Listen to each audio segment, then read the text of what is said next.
आज हम बात करेंगे तानों या बदतमीज बातों का सामना कैसे करें। वो पल जब कोई ऐसी बात कह दे जो बिल्कुल अच्छी नहीं लगती, तब आप क्या करें? कुछ बोलें, चुप रहें, और अगर कुछ बोले तो क्या बोले?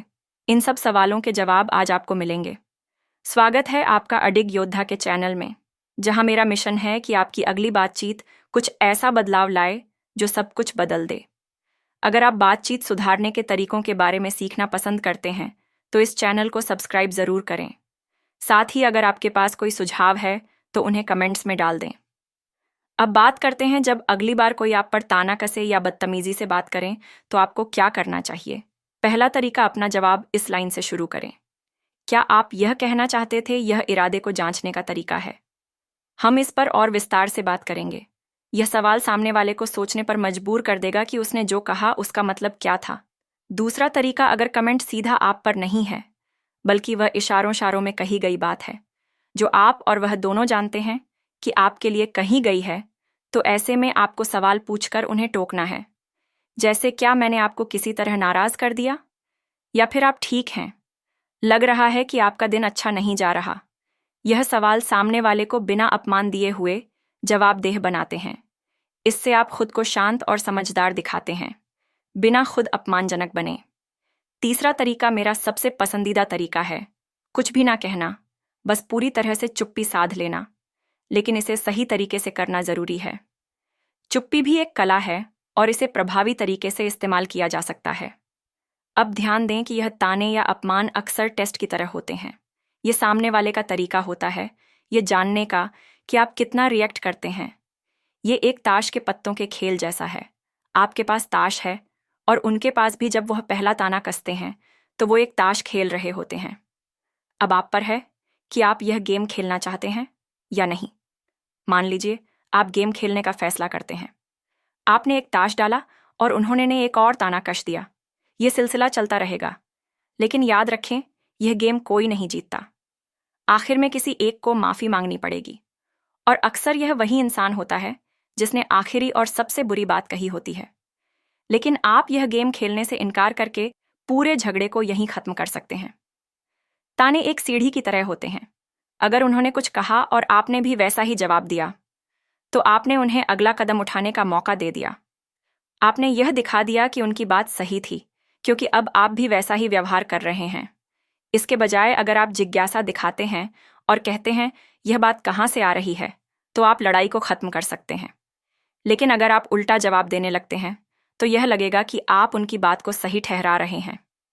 इससे वह और ज्यादा डिफेंसिव हो जाएंगे और मामला और बिगड़ जाएगा। यह एक ऐसा खेल है जिसमें दोनों हार जाते हैं। मान लीजिए किसी ने आपके ऊपर कोई ताने वाली टिप्पणी कर दी है। मेरे हिसाब से ताने वाली टिप्पणियां वो होती हैं जो बहुत ज्यादा अपमानजनक नहीं होती, जैसे सीधा सीधा किसी को नीचा दिखाने वाली या बहुत बहुत घटिया बातें। लेकिन यह ना तो सभ्य होती हैं, ना ही अच्छी और ना ही दयालु। यह अक्सर उन बातों के बीच आती हैं जो आपको अचानक चौंका देती हैं, क्योंकि आप उनसे ऐसी उम्मीद नहीं करते। ऐसे वक्त पर आपके पास एक फैसला होता है, क्या मैं जवाब दूं या चुप रहूं। इसका जवाब पूरी तरह से माहौल पर और आपके रिश्ते पर निर्भर करता है। लेकिन मान लीजिए आप किसी मीटिंग में जा रहे हैं और वहां एक ऐसा इंसान है जिसके साथ आपके रिश्ते बहुत अच्छे नहीं हैं। जैसे ही आप अंदर आते हैं, वो कहता है, वाह, आखिरकार आने का कष्ट तो उठाया आपने। उस वक्त आपको भी पता होता है कि यह ताना कसा गया है। आसपास के लोगों को भी यह समझ आ सकता है कि यह टिप्पणी आपको नीचा दिखाने के लिए थी, लेकिन उन्हें आपके और उस व्यक्ति के बीच का पुराना रिश्ता नहीं पता होता। अब आप फंस जाते हैं कि क्या जवाब दें। अगर आप गुस्से में आकर कोई पुरानी बात उठा देते हैं या खुद भी रूड हो जाते हैं, तो लोग यही देखेंगे कि आपने कितना बुरा जवाब दिया। इसीलिए इस पल में आपका जवाब बहुत मायने रखता है। मैं जो पहला सुझाव देता हूं वो यह है कि आप क्या तुम यह कहना चाहते थे का इस्तेमाल करें। इस सवाल को अलग अलग तरीकों से पूछा जा सकता है। जैसे, क्या तुम यह कहना चाहते थे कि मैं देर से आया? क्या तुम मुझे शर्मिंदा करना चाह रहे थे? क्या तुम मुझे अपसेट करना चाह रहे थे? जब आप इस तरह सवाल करते हैं तो आप उन्हें सफाई देने का मौका देते हैं। आप उन्हें यह सोचने का समय देते हैं कि उन्होंने जो कहा उसका कारण क्या था। यह इरादे का सवाल होता है। मतलब आप यह पता लगाना चाहते हैं कि आपका इरादा क्या था। यह कहने का आप क्या हासिल करना चाहते थे। इस बात से जब आप ऐसे सवाल पूछते हैं तो सामने वाला अपने शब्दों पर दोबारा सोचता है और अक्सर बहस को वहीं रोक देता है। मान लीजिए, जिसने यह बात की है उसका इरादा सच में बुरा नहीं था। हो सकता है बात गलत तरीके से निकल गई हो, या उसे एहसास ही ना हुआ हो कि उसने कुछ गलत कहा है। तो जब आप पूछते हैं, क्या आप मुझे शर्मिंदा करना चाह रहे थे, या क्या आप इसे रूढ़ तरीके से कहना चाह रहे थे, तो 10 में से 9 बार वो तुरंत सफाई देने लगेंगे। वो कहेंगे, नहीं नहीं, मेरा मतलब वो नहीं था, नहीं, मैं बस मजाक कर रहा था, और फिर वह अपनी बात को सुधारने की कोशिश करेंगे। इससे आप समझदार और शांत इंसान नजर आते हैं। आप ऐसे दिखते हैं जैसे आपके अंदर आत्मसम्मान है और आप बड़े दिल वाले हैं, क्योंकि आप पहले सामने वाले के इरादे को चेक कर रहे हैं, बजाय इसके कि आप मान लें कि उनका इरादा गलत ही था। अब मैं यह भी बताना चाहता हूं कि यह तरीका सिर्फ आमने सामने बातचीत के लिए ही नहीं, बल्कि चैट और ईमेल में भी बहुत अच्छा काम करता है। मान लीजिए, आपको किसी ने चैट में ऐसी बात लिख दी जिससे आपको लगा कि वह रूड है। आप वहां भी यही तरीका अपना सकते हैं, जैसे आप जवाब में लिख सकते हैं, क्या तुम यह कहना चाह रहे थे कि यह मेरी गलती थी? क्या तुम यह कहना चाह रहे थे कि मैंने सही से काम नहीं किया? चैट और ईमेल में यह तरीका और भी प्रभावी हो जाता है, क्योंकि यहां आप अपने शब्दों को और सोच समझकर चुन सकते हैं। इससे सामने वाले को भी यह एहसास होता है कि आप बात को तूल नहीं दे रहे, बल्कि समझने की कोशिश कर रहे हैं। अक्सर ऐसे सवाल पूछ पाने पर सामने वाला तुरंत सफाई देना शुरू कर देता है और मामला शांत हो जाता है। और अगर उनका इरादा सच में बुरा था, तो वह खुद को डिफेंस में पाएंगे और झगड़े को और बढ़ाने की बजाय पीछे हटने लगेंगे। तो अगली बार जब कोई ताना कसे या बदतमीजी से बात करें, याद रखें, पहला कदम यह है कि आप उसके इरादे को जांचें। सीधा हमला करने की बजाय एक समझदार सवाल पूछें और बहस को वहीं खत्म कर दें। कितनी बार ऐसा हुआ है कि आप किसी के साथ चैट पर बात कर रहे हो और उनकी बात का मतलब गलत निकल गया हो? कभी ऐसा हुआ है कि किसी ने सिर्फ हम या ओके लिख दिया हो और आपको लगा हो कि वह आपको हल्के में ले रहे हैं या आप पर ध्यान नहीं दे रहे हैं। ऐसे में आपका मन करता है कि आप भी रूखा जवाब दें। ठीक है, अगर ऐसे ही बात करनी है तो रहने दो, लेकिन ऐसे हालात में बहस से बचने का सबसे अच्छा तरीका है कि आप सवाल पूछें, क्या तुम यह कहना चाह रहे थे कि आप नाराज हैं, या क्या तुम जानबूझकर इसे छोटा और रूखा रखना चाह रहे थे? अक्सर जवाब मिलेगा, अरे नहीं, मैं बस किसी और काम में व्यस्त था, या मैं सिर्फ ये बताना चाहता था कि मुझे आपका मैसेज मिल गया है। ऐसे सवाल पूछने से आप दूसरे व्यक्ति को सफाई देने का मौका देते हैं और गलतफहमी होने से पहले ही मामला सुलझ जाता है। इससे आप रिश्तों में सम्मान और समझदारी बनाए रख सकते हैं। अब बात करते हैं घुमा फिराकर बातों की, जो ना तो सीधे होती हैं और ना ही स्पष्ट।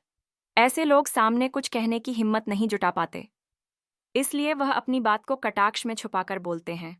मान लीजिए, कोई कहता है, अच्छा होता अगर किसी को परवाह होती, आपको और उन्हें दोनों को पता है कि यह टिप्पणी आप पर ही है, लेकिन इसे इस तरह घुमाया गया है कि आप चाहें तो नज़रअंदाज भी कर सकते हैं।